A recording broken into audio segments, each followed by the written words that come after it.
Hello, and welcome to this week's episode of The Hard Choice, Simple Steps for Showing Up. My name is Brad Draper. I am your host. I am grateful to be with you today.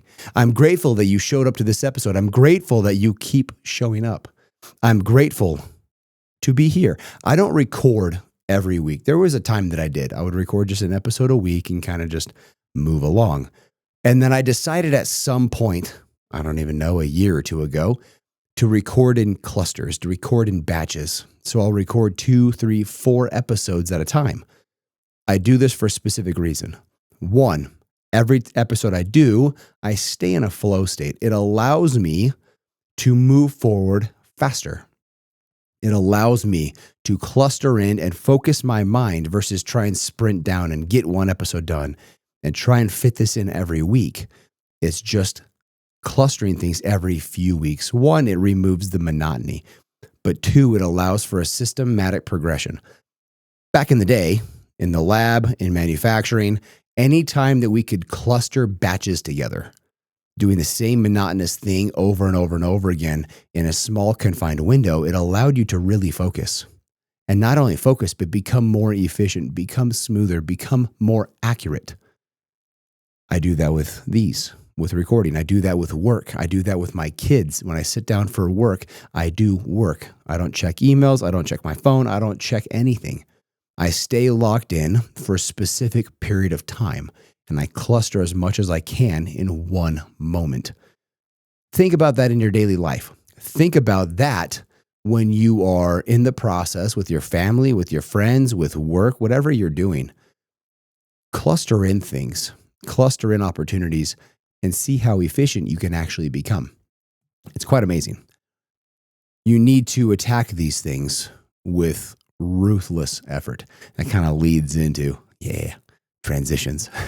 Leads into a little bit what I want to talk about today. I was listening to a podcast episode quite some time ago, and the guest was Zoltan. He's the guitarist for Five Finger Death Punch. He's the founder and creator of the rock band Five Finger Death Punch. He comes from communism. This dude is brilliant.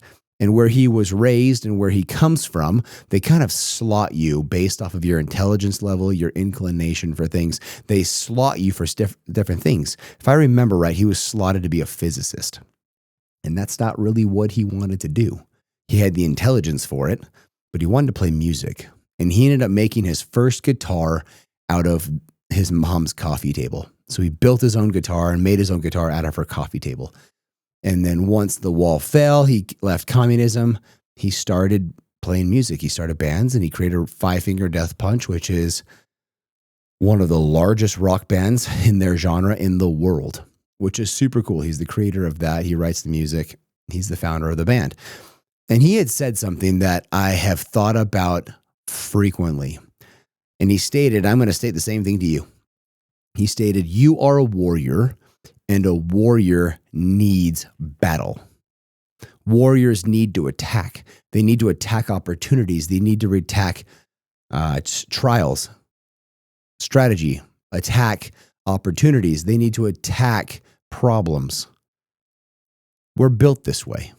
We are built to solve problems. We're built to attack and create solutions. We're built to just go after things. You are a warrior, and you must understand that a warrior does not do well with peace, does not do well with just stagnation. I don't know about you. My wife laughs because we can go on a vacation, lay on the beach, and after like 2 minutes, I'm done. Literally, like I can lay there for a moment, and then I need to go do something. I need to play with my kids. I need to play in the sand. I need to play at the beach. I need to do something. And generally, I'm problem solving. I'm either challenging my brain in some form or fashion, but just laying there, I don't do well at all. I can lay there for like a massage because I'm there for a purpose. I'm there for a therapy that's being done on me.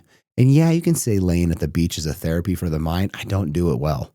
I just don't relax very well. I'm on a constant, ever-evolving battle moving forward, moving my needle of my mind, my spirit, my body, my emotion. Something needs to be progressing. And that's just how I find peace. That's how I find understanding. That's how I find purpose in life. As I grow, as I move, that is fulfilling to me. I'm certain you're very close to the same way. That is why you listen to this podcast.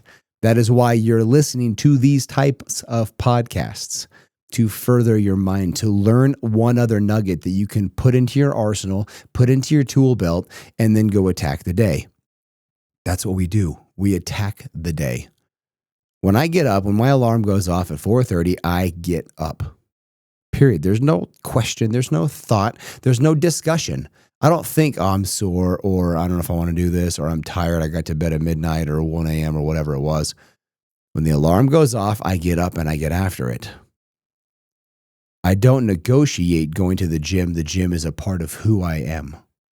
It is not a negotiable. It's not a question. It is simply a thing to get done.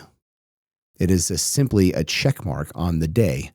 And when I go after a check mark, I attack it. I increase the weights when I can. I increase the reps when I can. I am constantly progressing. I'm constantly checking, how many reps did I do last week? What weight did I do last week? I have done the same movement sets, more or less, for 16 straight weeks. Every day, the same movements of Monday, Tuesday, Wednesday, Thursday, Friday, Saturday, Sunday. Same movements on each day. Each day is assigned different movements for 16 weeks. I'm starting to increase some change. I'm starting to move things. My coach will be changing things. Gratefully, I might get some more macros next week because I'm freaking starving. But I'm like growing. So he's not changing my macros because I'm still going up in weight. We're reversing, by the way. That's a good thing. That's what we want. But this concept of being a warrior, this concept of requiring tasks, requiring problems to be solved, requiring analysis and understanding and strategy, because warriors are not always battling, by the way. There is a lot to war than just the physical blows of swords and guns. There is strategy, there is analysis, there is planning, there is moving the teams. There was a game. Oh, what's that game called? Risk. That's the board game. I haven't played Risk in so long.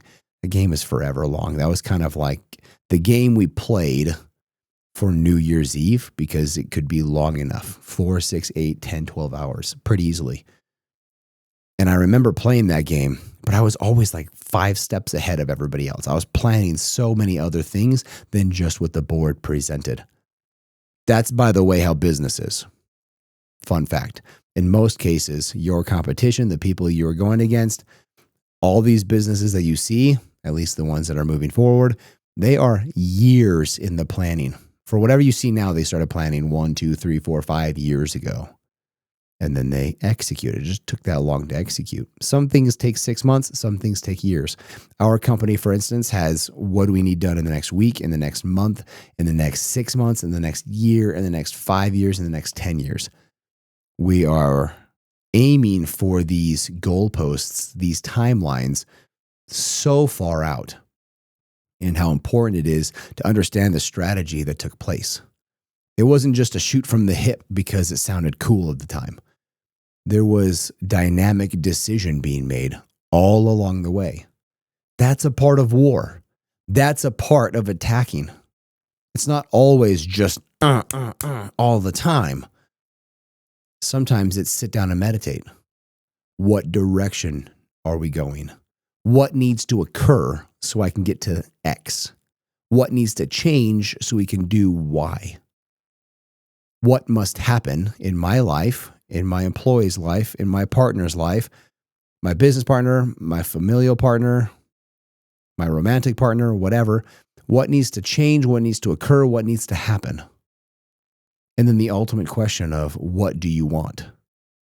What do you want in life? That ultimately dictates the direction and the decision. What do you want and why do you want it? And then go after it. You don't need permission. You don't need somebody to hold your hand. You just simply execute. You simply do the thing that you want to do with ruthless, relentless, fortuitous effort. How important it is to take that energy and make it acute and just attack. I was telling one of my friends yesterday, 2 days ago, my hatred for losing was yesterday. My hatred for losing is arguably larger than my love for winning. When I win, it's like, that's cool. That's awesome. But when I lose, oh, it grinds me, man. It pisses me off till no end. I don't like losing. I love winning, but my hatred for losing might be bigger than my love for winning. Isn't that interesting? I do so many things because I despise losing. I do so many decision-making skills, planning things. I work my body, I work my mind, I work my spirit, I work my heart, my soul, all these things. I work because I despise losing. And how interesting it is to see that evolve in life. It's not saying that one way is better than another, love for winning or hatred for losing. It's just depending on if you're an away from or a toward type person. I'm a toward in some instances, I'm an away towards others. And understanding how you work and how you operate. We have won some really big contracts and some really big days and some really big things, and it feels awesome, and I love it, and it's the best. But when I lose, oh, that energy is huge. And I despise it. I despise, the energy is in magnitude just massive. My disposition is huge. And so I'm able to take that energy, that dark energy that some people will call a negative energy, that dark energy, and place it and spin it into a positive, resourceful thing. That's not to say that I chase losing so I can win. I chase winning because I hate losing. Does that make sense? Hope that makes sense. But at the end of the day, we are attacking, we are moving, we are driving because we're warriors. I want you to understand this. I'm packing this in like as deep as I can. Just keep on relentlessly pursuing. You are a warrior and you require war. So seek it, annihilate it, plan for it, work for it, do the thing. And that's how you really find fulfillment. We find fulfillment in progression. So make progression happen. We do not do well with stagnation. Stagnation at the end of the day is death. You're either growing or you're decaying. Where you focus, you find. Thoughts precede actions and actions precede opportunities. That's how you make the opportunity occur. Where are you placing your focus? Where are you placing your thoughts? What action are you taking from them? And then create the opportunity in life. It's not rocket science. It's not magic. It's not some pixie fairy dust unicorn farts that just show up for random people. You create this and you bolster it and build it with momentum. Take those things, move with them, and sprint. That is what I have for you. Thank you for showing up. Thank you for listening all the way through. How cool is that? It is awesome to release these episodes every week and see the growth. I'm like 180 something episodes in, and I slowly over years see growth. And I think about Alex Ramosi. I think about, what's his name? I just forgot it. He was like 2,000 podcast episodes in. Lewis House. It was like 1,000 or 2,000 episodes before his traction gained. Think about that. Holy crap. I'm like 185, like a tenth of the way there. Let's go. We're moving. But reach out to me on socials, Mr. Brad Draper. Leave me a review on Spotify, Apple, or wherever you listen to this thing. Like this thing, subscribe to it, download it for future listenings. Until next week, I love you guys. Bye.